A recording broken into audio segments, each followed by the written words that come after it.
Una de las etapas de nuestra vida republicana independiente es el llamado primer militarismo.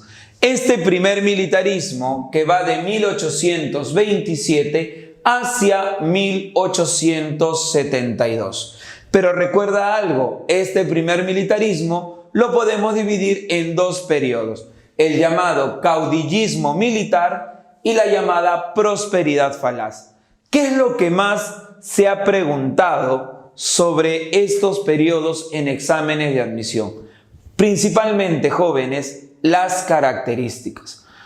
El caudillismo militar, siempre la pregunta ha sido, ¿por qué gobiernan los militares?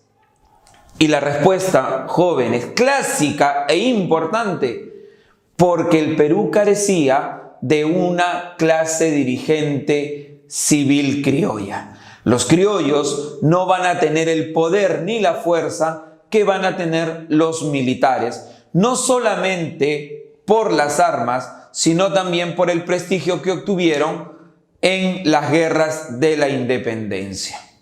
Otra característica fundamental del caudillismo militar es la economía. Salíamos de una guerra, la guerra de la independencia, y ante esta situación el Perú va a encontrarse en una crisis económica debido a que nuestro aparato productivo ha estado cerrado, ha estado destruido debido a las guerras de la independencia.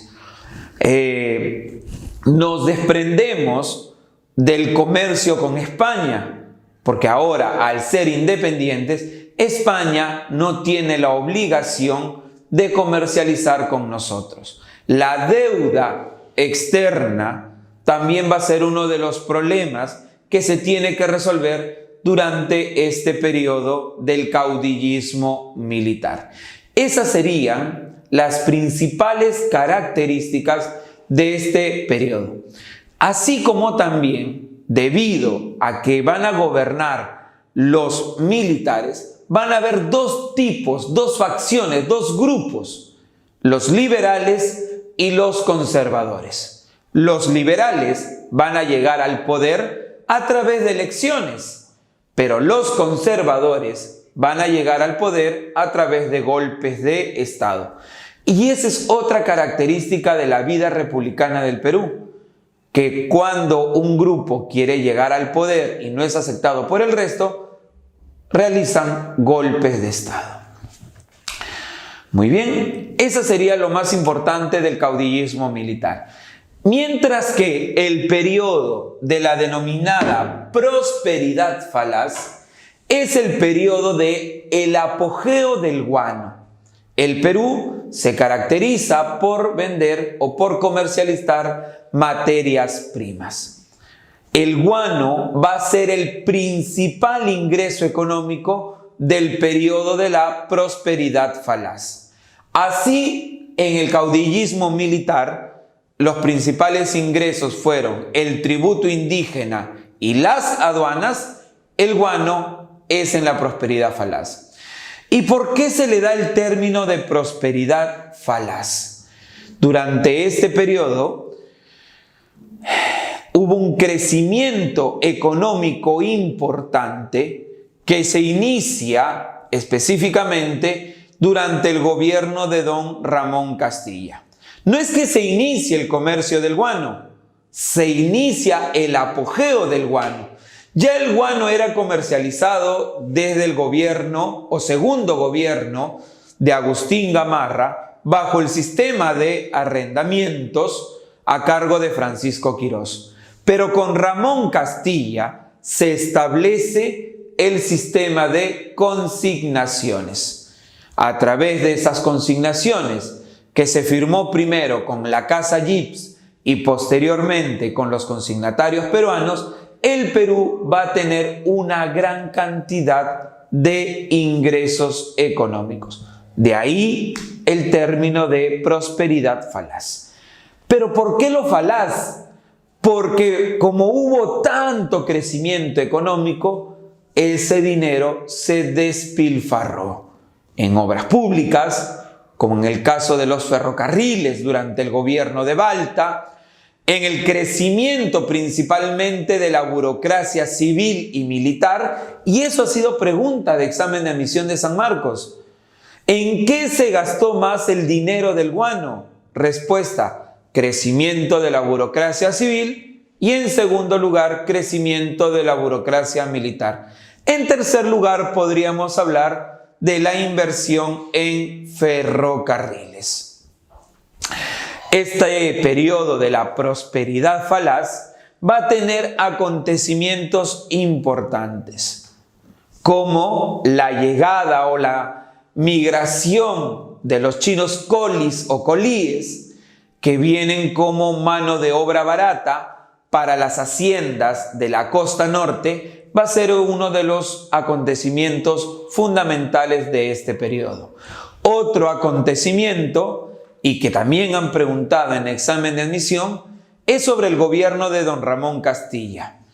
Al gobierno de don Ramón Castilla, su primer gobierno, se le considera como el gobierno de la estabilidad política, crecimiento fiscal y orden administrativo, ya por lo que hemos hablado que hace Castilla en su gobierno. Otro punto fundamental es el llamado escándalo de la consolidación de la deuda interna, acontecimiento que se produce durante el gobierno de don Rufino Echenique y que, vamos a decir así, crece o hace crecer la deuda interna en el país. Este escándalo va a terminar con el golpe de Estado de don Ramón Castilla en la famosa Revolución Liberal. Durante esta Revolución Liberal, Castilla aprovecha y abolió lo que viene a ser el tributo indígena y abolió también la esclavitud. Esclavitud que después se va a consolidar con la llamada Ley de Manumisión. Otro de los acontecimientos importantes va a ser la guerra contra España, que se inicia desde el gobierno de Antonio Pezet, pero la declaratoria oficial de guerra va a ser a través de Mariano Ignacio Prado.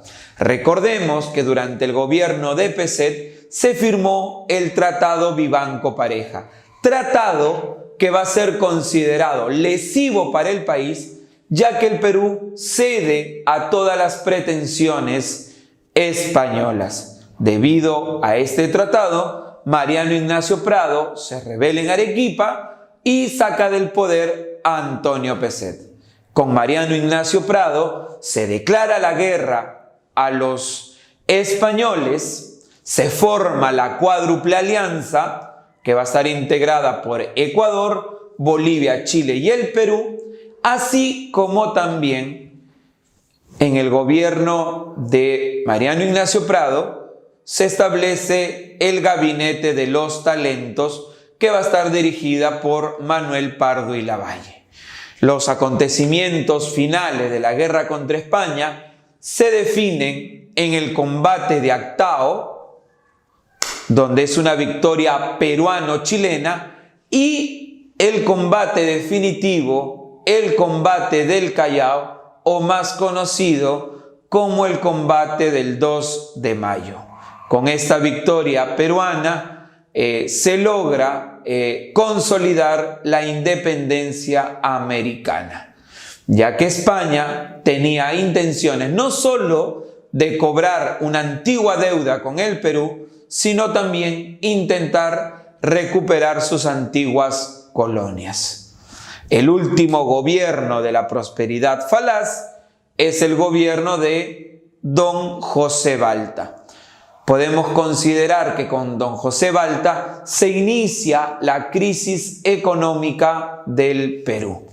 Lamentablemente Balta, por más que quita del camino en el comercio del guano a los consignatarios peruanos y le entrega el monopolio del guano a la Casa Dreyfus, no logra solucionar la economía del Perú. Por el contrario, nuestra deuda comienza a crecer, debido a que Balta va a solicitar empréstitos sucesivos en 1869, 1870 y 72, y eso van a generar una mayor deuda externa.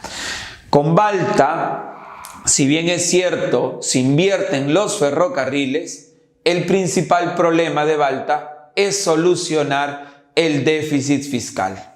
El gobierno de Balta termina con el ascenso al poder de Manuel Pardo y Lavalle.